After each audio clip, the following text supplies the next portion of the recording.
బుగ్గ మీద వెచ్చని సిగ్గు వచ్చినప్పుడు దానిని అడుగు ఎర్రదనం అంటే చెబుతుంది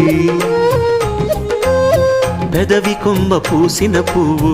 అందమైన నీ చిరునవ్వు తెల్ల రంగు అట్టా ఉంటుంది నీలో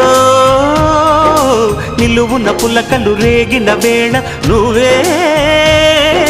పచ్చని పైరువు అవుతావమ్మా దిగులు రంగే నలుపు అనుకో ప్రేమ పొంగే పసుపు అనుకో భావాలను గమనిస్తుంటే ప్రతి రంగును చూస్తున్నట్టే చూపులు ఎవరివైనా చూపించే లోకం ఒకటి నేస్తమా ఇద్దరి లోకం ఒకటే లేవమ్మా అందుకే నా కన్నులతో లోకం చూడమ్మా